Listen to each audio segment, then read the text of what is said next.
Really, we have to understand our history.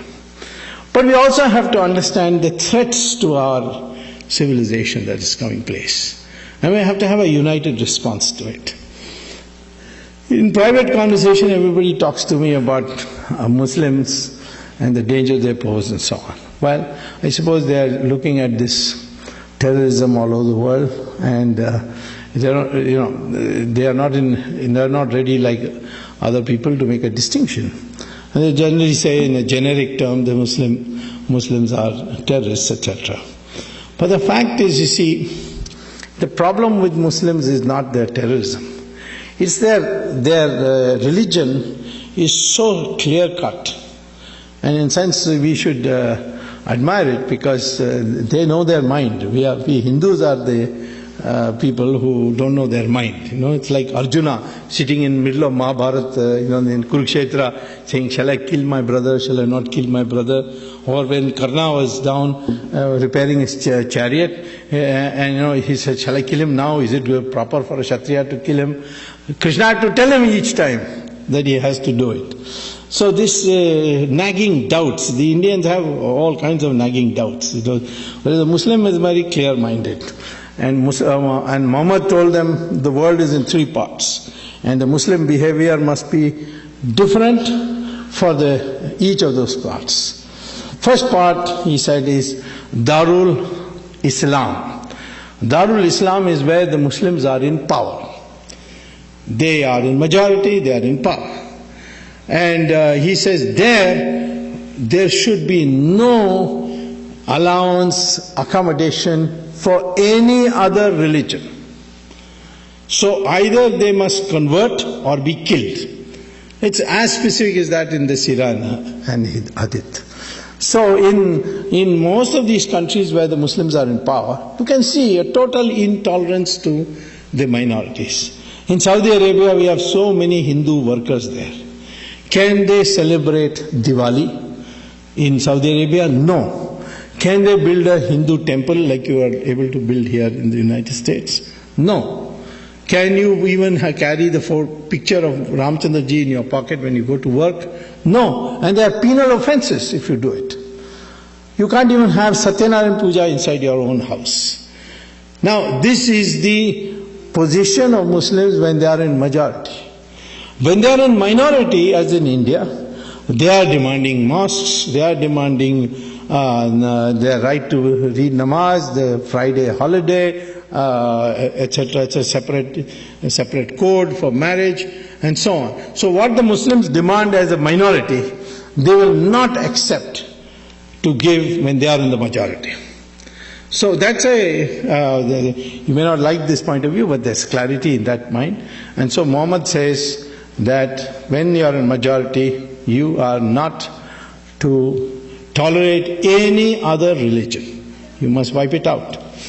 Second is that where the Muslims are not in majority, there Muhammad divided the world into two parts. And that is, first part is, which he called as Darul Harab.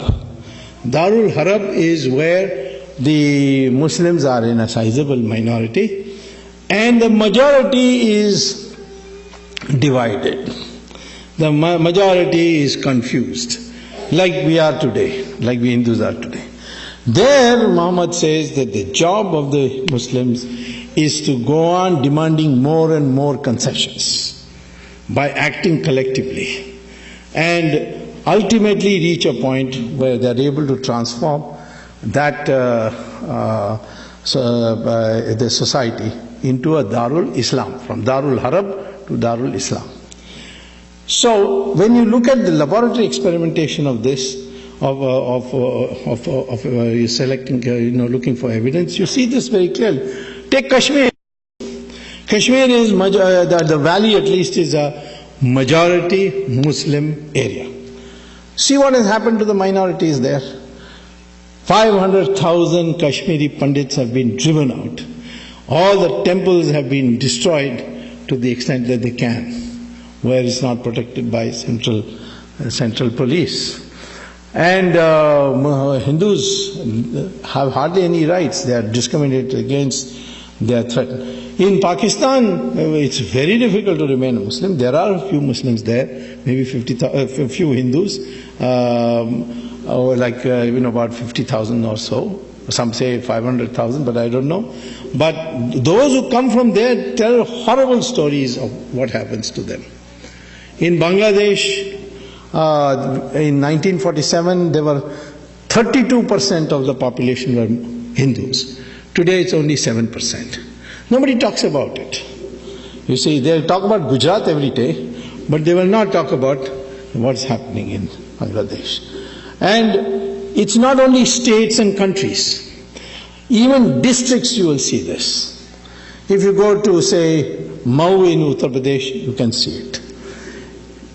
Even why we go to Kerala, in Malappuram, the Hindus are living there in utter fear.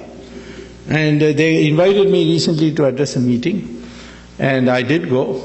And there I found that even though there's no such provision for such a law, and it's illegal to advocate it, Muslims have laid down a rule there that if any Hindu wants to sell a property in Malappuram, he has to sell it to another Muslim.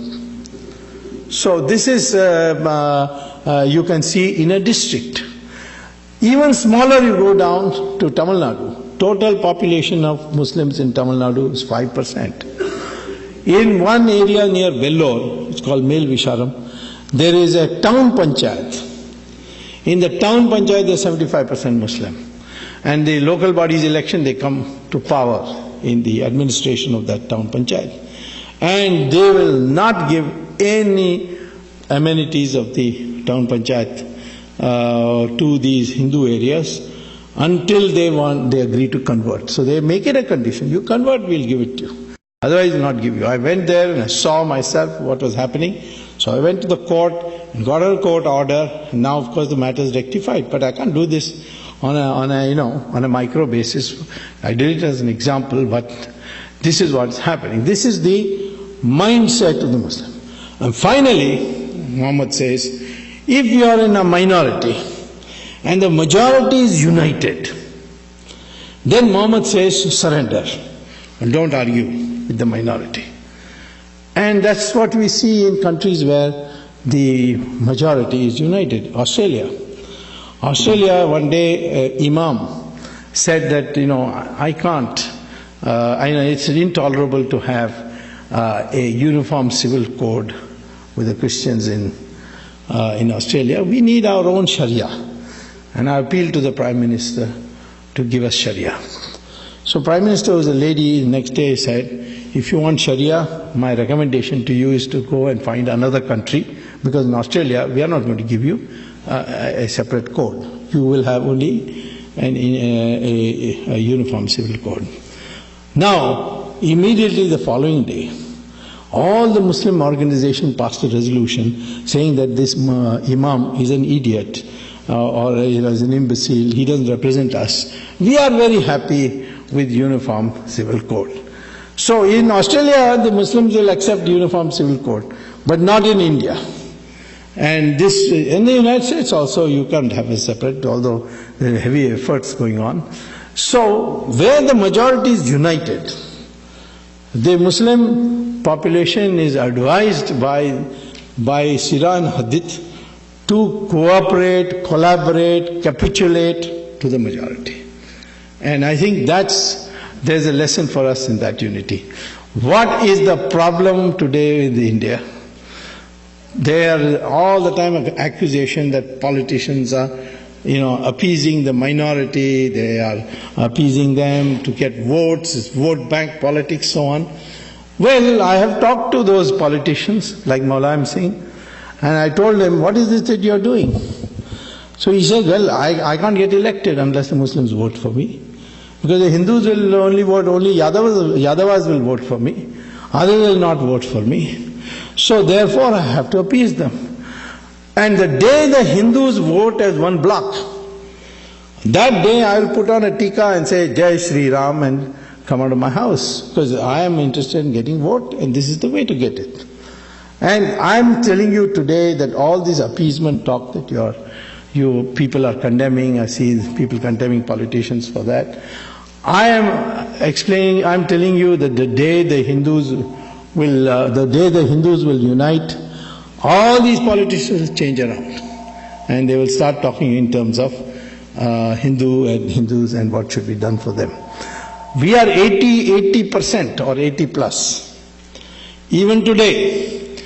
And if of this half the population decides to vote for a party which stands for Hindus, that party will get more than majority of the seats.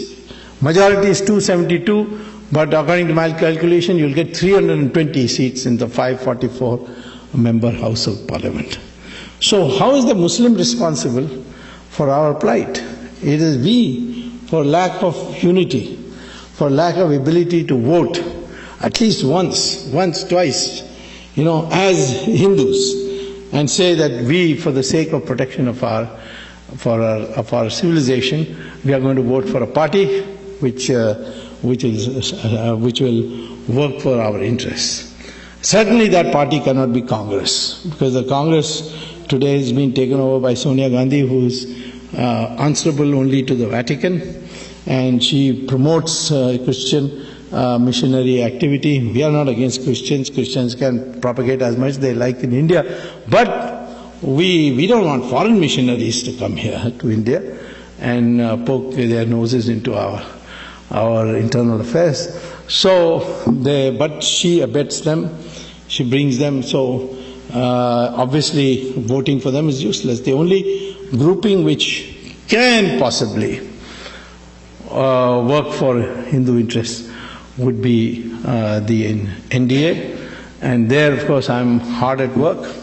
Certainly I can tell you, if both Modi and myself get together inside I'm already there, but in terms of decision making, there should be no doubt in anybody's mind that Hindu interests will not suffer.